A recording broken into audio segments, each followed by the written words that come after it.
Guys, thank you for joining me. This is the oldest playbook. Today, for the first time, we're streaming not just on LinkedIn, but also on YouTube, so we'll see how this goes. Guys, we had two different series. The first series, 6 week series, was on the guy named King David. Because my name's David, it was very appropriate to start with King David.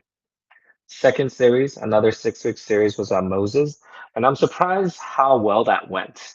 It's because I've always known the story of Moses, but to really analyze and decode the story of Moses from the perspective of founders and operators, just very eye-opening for me as well. All right, we're gonna enter series three, the third series. For the next 6 weeks, we will be again analyzing, decoding the oldest playbook, aka the Bible from the founder, perspective of founder and builder and operator. So founder, builder, operator. The series three is going to be about diasporas, third culture founders and operators. I myself am a third culture.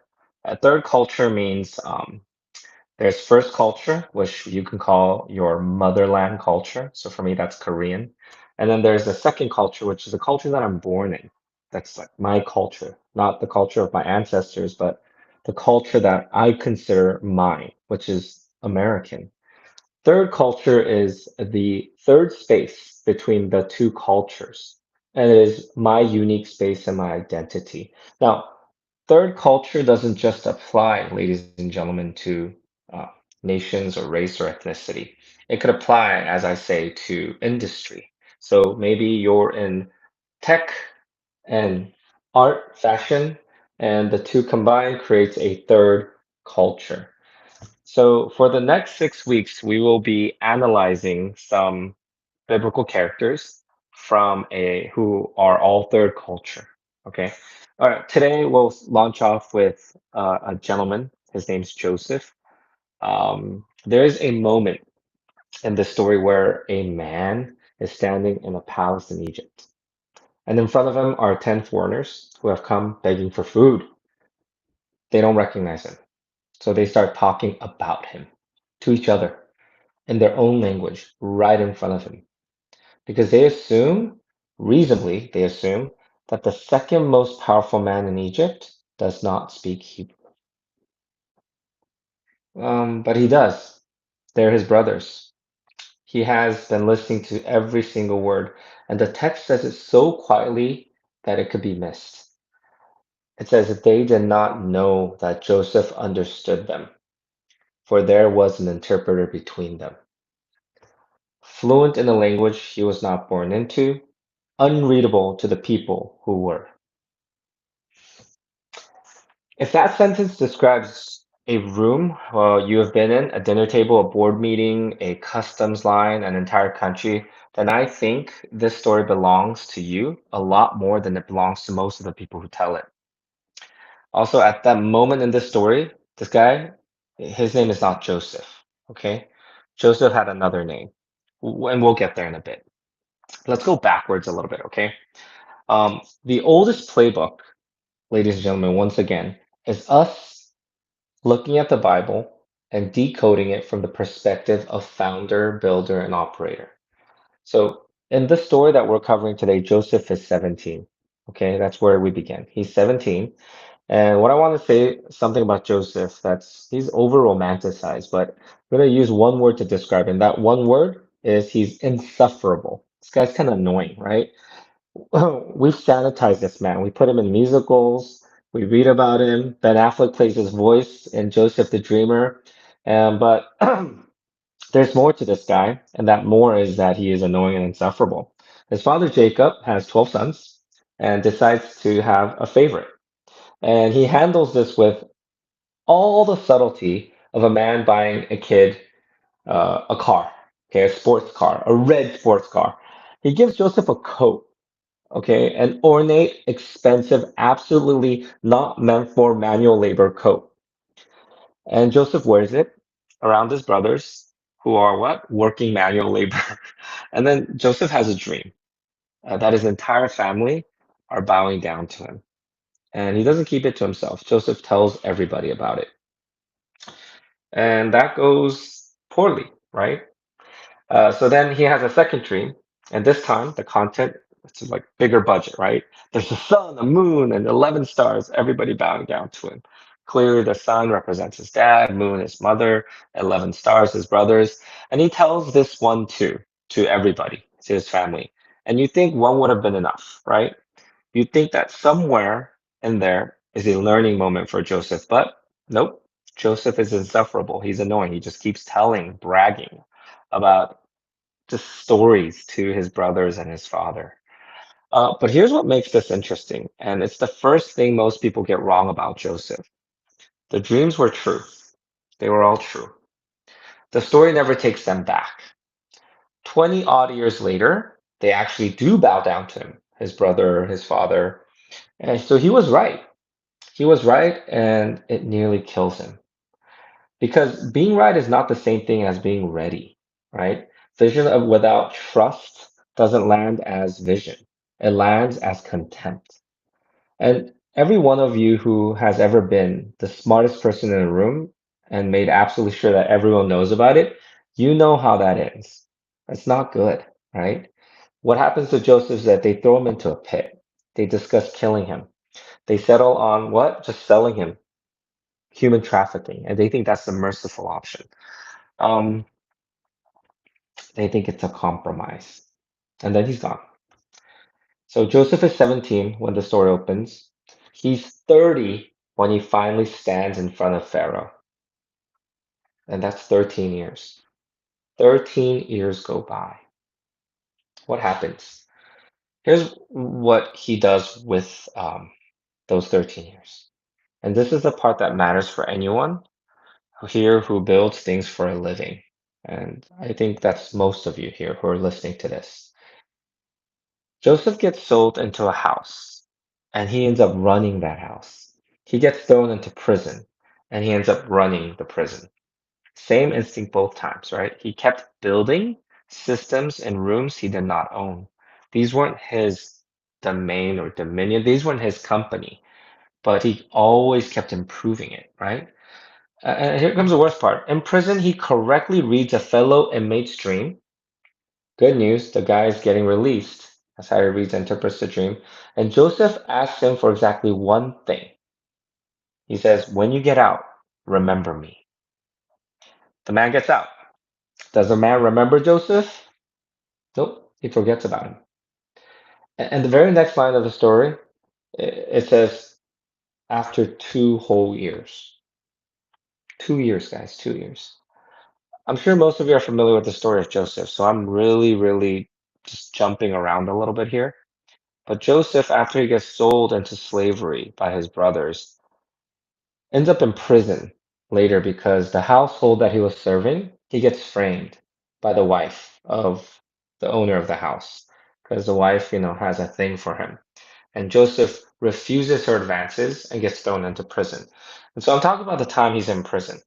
After he interprets some dreams for a fellow prisoner who gets released and becomes a cupbearer for the Pharaoh, Joseph asked that man to remember him, but the man forgot about him, and 2 years passes. That's what's going on here. 2 years of having done everything right, being forgotten by the one person on earth who could have moved Joseph, who could have moved you. Imagine that. I actually think that's the verse for a lot of us here. Not the pit. The pit is dramatic. The pit makes a good story. It's the waiting room after the pit where nothing is happening. Nothing is dramatic and nobody's coming. It's just dull.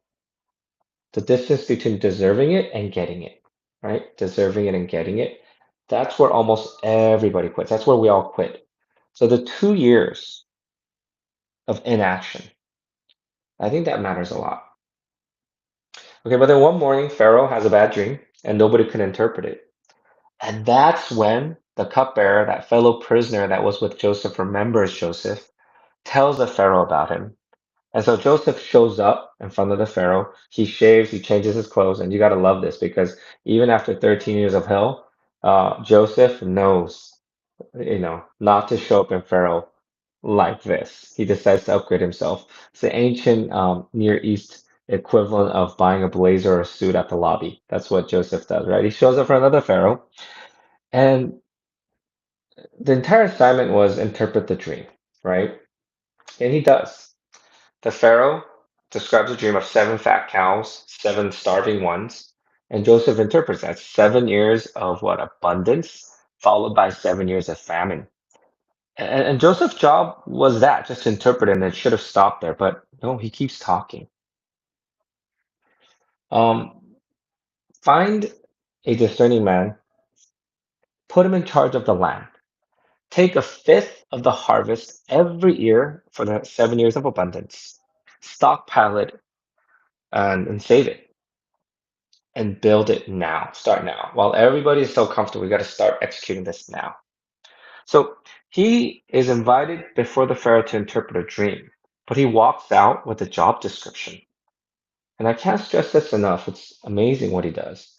He was the only applicant because he just created the job in front of Pharaoh at the moment of interpreting the dream. So Pharaoh looks around the room and tries to find who fits this. And there's no man who can take this job but Joseph, right? Because Joseph is the one who is aware of what's going to happen. And he believes in that, obviously, because he interpreted the dream. So the man who is fit for the job is standing right here. He's the only human being who will ever fit that role. And he wrote it, right? 40 seconds ago. So he wrote the role. He wrote the job description. So he goes into a room as a prisoner, and he comes out running Egypt. And on the same day, Pharaoh, what? Takes his name, gives him a different name. Um, because that's the deal, and nobody ever mentions this deal, right? Pharaoh gives him three things at once. And this is a detail that a lot of people miss. But if you actually turn to the oldest playbook in this story, Pharaoh doesn't give him three gifts. That's not what Joseph sees it as. And they're just transactions, right? So first off, Pharaoh gives him a new name. And I always butcher this name. I practice it all the time, but it's Zephanath Paneah. Zephanath Paneah. It gives him a new name, Zephanath Paneah. Second, gives him an Egyptian wife and an Egyptian father-in-law who is what? The priest of Heliopolis, the temple sun god, right? And that's the package, the three things. That is the cost of promotion. So every promotion comes with a renaming, right? So let me ask this. What did you agree to be called in order to be taken seriously? For those of you who are third culture diaspora, I'm sure you have this experience. Which syllable did you sand off? Which story did you stop telling at work? What's the version of your name that you gave up for that promotion?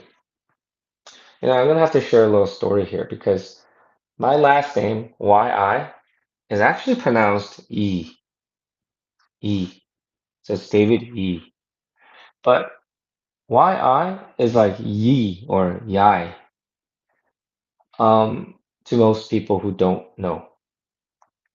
I remember in elementary school, middle school, high school, even into college, when people mispronounced my last name, didn't care so much about it. I just called myself, yeah, call me Mr. Yai, Mr. E, Mr. E. It doesn't matter. Why? Because it was just easier to just let it go, brush it by, and move on. I didn't bother to correct people who mispronounced my name. And that's what I gave up, right? For the convenience of just going with the flow. Um, it's not a big price I felt that I had to pay, but it is a transaction that happens to what I would call just move on quicker and it's more convenient. I don't want to sit there fixing people. But what if we expounded on that and blew it up? It wasn't just a name. It was something more, right? Our identity or where I'm from. It took me a while to embrace my third cultureness, being both Korean and American, and calling myself Korean American. In front of Koreans, I was just say I'm Korean. In front of Americans, I just say I'm American. It wasn't a comfortable thing, not because I was embarrassed or ashamed of it, but because it was just too much, right? In fact, When I was younger, it was a little embarrassing sometimes in certain contexts to fully embrace one culture over the other. Having said that, that for me is something that I had to pay to just adopt and move faster. Now back to Joseph, because I think he's going through something similar.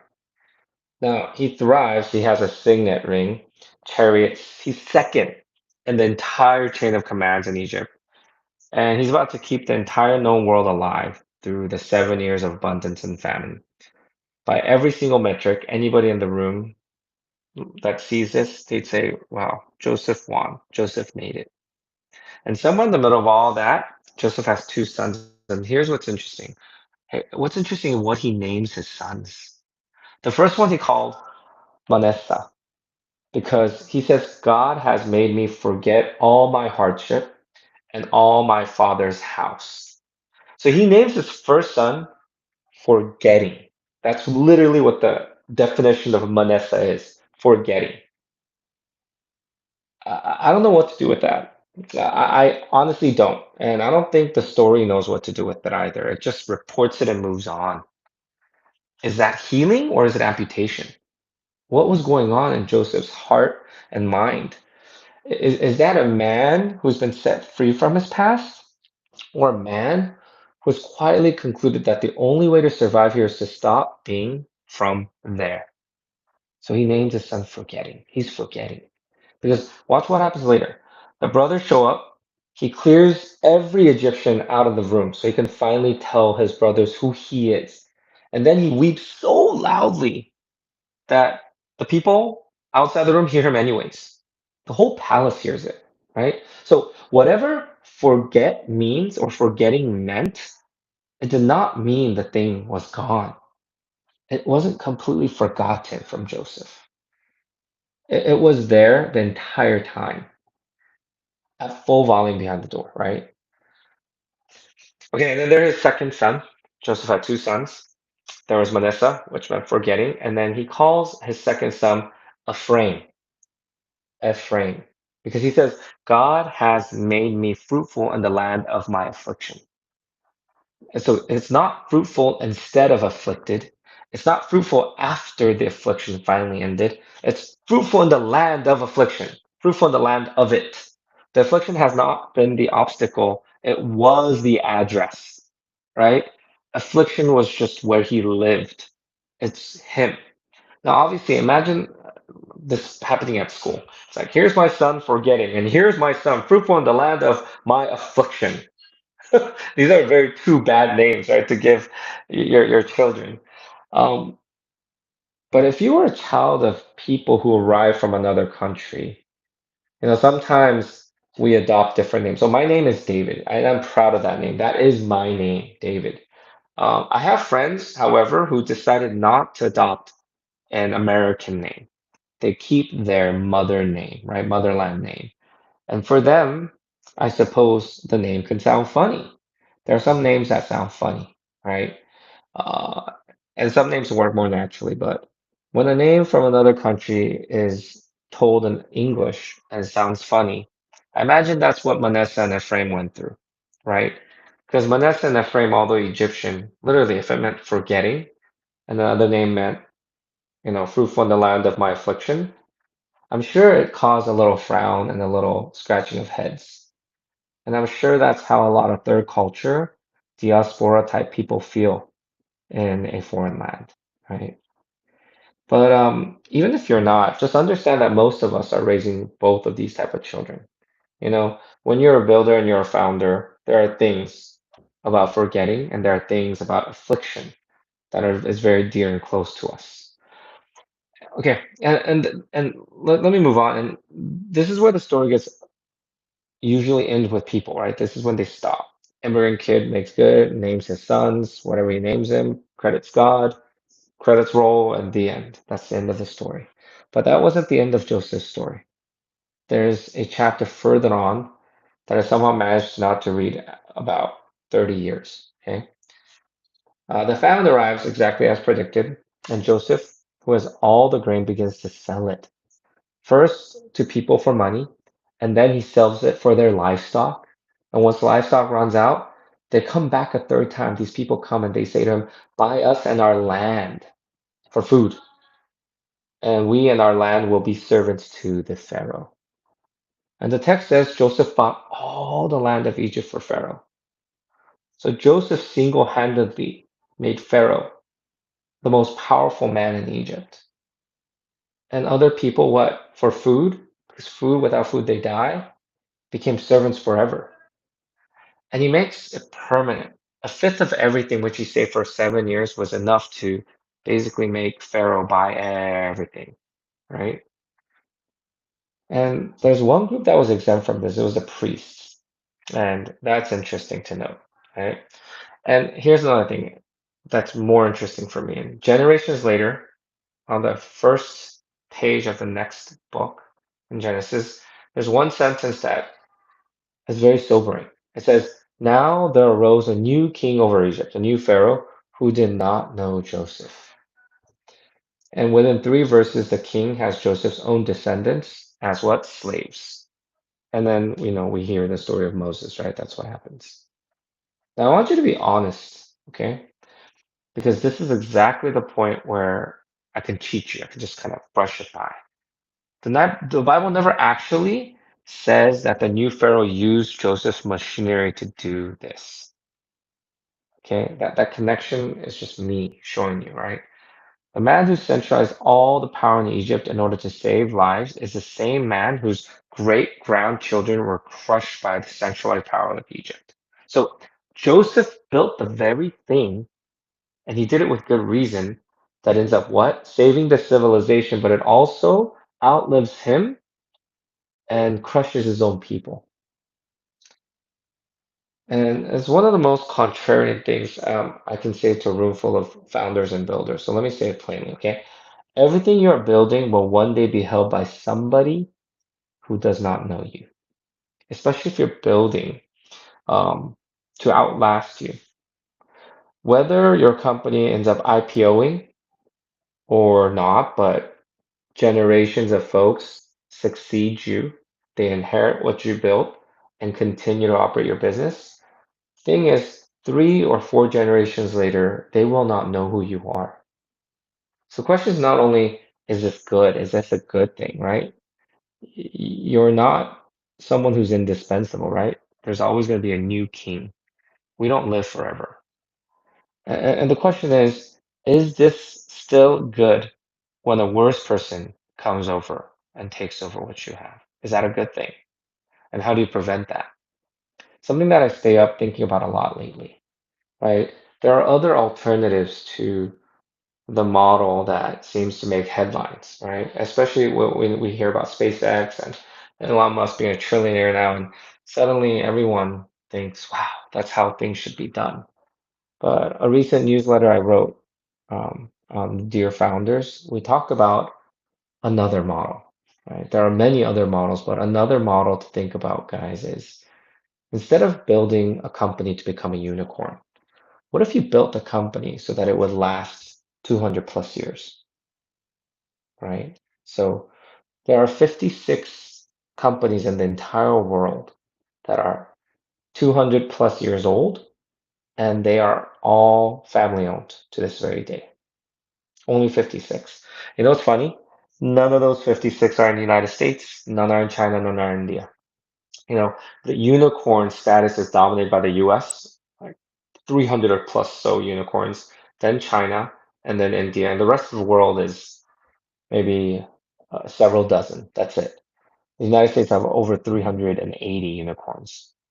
So if you take a look at that, the unicorn status of these top countries, but the fact that none of these countries have companies that are over 200 years old and still family owned says a lot about the priorities of business, right? People aren't building business to necessarily what outlive them and stay within their family. The average age of a business in the United States that's on the stock exchange, is 18 years old before it dies. Well, maybe we need to be thinking more the way Joseph did, right? I'm gonna build this so that lives me, and even if it means that someone who isn't too good takes over, at least I built something that has a chance of doing good because I know what I built is good. It will have an echo effect throughout eternity or through generations, and it will and may benefit me and my household, right? That sort of long-term thinking is so rare these days, but perhaps it was a norm once upon a time. Maybe we should go back and think about whether that's good, and maybe it is good for most businesses, right, that aren't fast tech. Anyways, I digress a little bit. Two more things, and I'll stop, okay? When his brothers finally do come, Joseph, right? Joseph's brothers finally do come in front of him. They're terrified, okay? Absolutely certain that things will end. But what? He forgives them. And listen to how he does it. He says, "You meant evil against me, but God meant it for good." Both halves of that sentence stay standing. So Joseph doesn't say it was fine, all good, bros. It was secretly a blessing all along. He doesn't say any of that. He says it like it is. He says, "You meant evil. What you did was evil, but God meant it for good." So he doesn't cheapen, right, his experience, right? He doesn't just brush it. So only thing that actually is available for you sometimes is just to say it what it is, right? And the last thing he ever says, he dies at 110 years old, the second most powerful man on earth, in the country personally saved from starvation. He dies in Egypt. He never gets to go home, his homeland. He never goes alive, right? So 300 or some odd years later, a man named Moses, who we've covered last season, or last cycle, um, takes him out of Egypt in a coffin, takes Joseph out in a coffin. So Joseph was fruitful. They honored him. He got renamed. He's weeping behind closed doors. This is the story of Joseph. And still facing a country he would never ever reach as cargo. Right? He'll reach it as cargo, but he'll never ever reach it until then. Right? That's the story of Joseph. He spent his whole life building something that fed a nation, and at the end of it, the only thing he asked of anybody for him was to carry his bones to his motherland. Hmm. That is the story of Joseph. And that, ladies and gentlemen, might be something powerful for some of us to keep in mind. But not all of you guys here are third culture or diaspora, but it's cool to consider some of them. Did you know over 50% of unicorns in the United States were founded by immigrants? Calendly, Zoom, Google, Tesla, SpaceX, founders of all these companies, immigrants, third culture. This isn't to say one is preferred or the other. That's not my point here. My point is, you know, sometimes feeling out of place is a good fuel. For those of you who aren't third culture and diaspora, I want to encourage something. I always tell people it's a good thing to see different perspectives and cultures because it forces us to be more innovative and it forces us to see things from other perspectives and it widens our scope and our perspective and view of the world. And that can't be a bad thing. That's actually good. So for those of you who aren't diaspora or third culture, I hope you're not, this message wasn't for me, so ugh. No, make it about you then. Maybe you should go check out and build at another country or another place or another sector, because it will broaden your scope of who you are and what the world is. Okay, guys, I hope that was helpful. That is the first concert from our third series, which is going to be about third culture founders and operators throughout the oldest playbook. I hope that was helpful. I'm going to open up the Zoom room for those of you who are able to join. Come and join me. I'll talk to you guys soon.